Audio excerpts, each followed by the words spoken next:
Hey, what's up, what's up, what's up, what's up? A gracious good morning to you, good people. It's your girl KB. You know what I do, and you know why I do it. It's Friday. It's October 18th, and it is 3:51 in the a.m. I'm going to encourage you to read uh, Insight for Living. That is Chuck Swindoll's daily devotional. And without getting into too much detail, uh, it's entitled Watch Out for Fakes. Now, as I read it, I thought about several instances in my life where, I was embracing the fugazi. And for those of you who don't like mob movies, fugazi is the fake. I was embracing the fake. I was embracing the false. I was embracing the empty. I was embracing the hollow. And, as I was upsetting myself, because that's what happens when you realize you've been hoodwinked, bamboozled, duped, sold a bill of goods. I'm trying to think of all the phrases that we use. I'm trying to think about when we're fooled and tricked and deceived. We start thinking and getting upset and blaming folks when the bottom line is, now here's where folks are going to get upset with me. The bottom line is we engaged in the exact same behavior that we're holding somebody accountable for. And I say this because, we showed up expecting certain things, some spoken and some unspoken. And then when those expectations haven't been met, we're upset. And they showed up saying they're going to fulfill these expectations, not knowing what you're pinning your hopes on sometimes. So there are a lot of blanks in this contract. There's a lot of what ifs, and when you engage in a contract, the thing about the contract is it's ironclad with details. Amen? So, these details are to be held to the letter. But when you're engaging in vagary, you get to switch lines up and switch paragraphs and interchange information. And so we show up with falsehoods on both sides and emptiness on both sides and hollowness on both sides, and no conversation to discuss what's going to be used as fillers for these blanks, and then we're upset.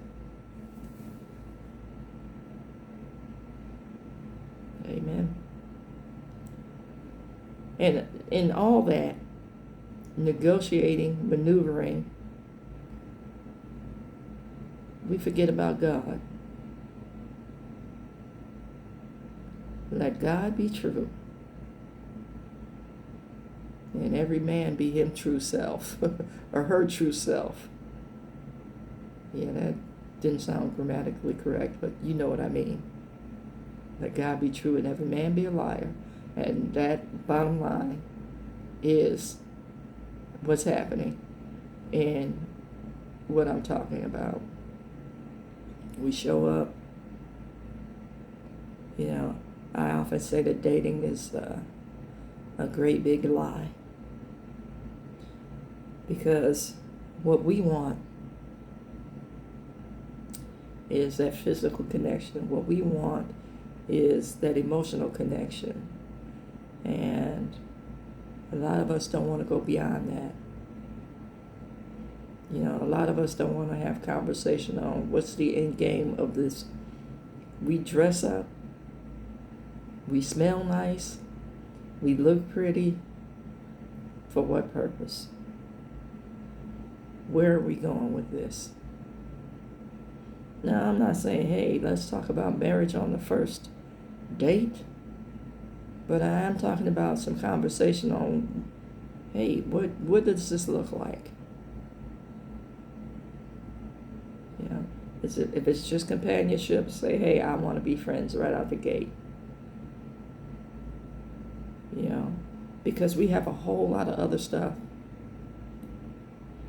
entwined and enmeshed with how we connect and how we relate.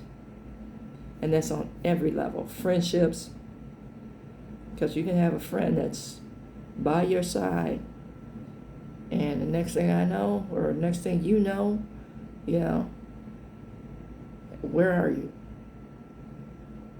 Where is this thing going? It's okay to ask that question. I've had a lot of upheaval in my personal positioning as I lean more toward Christ, as I lean toward following Christ, stringently, arduously at times.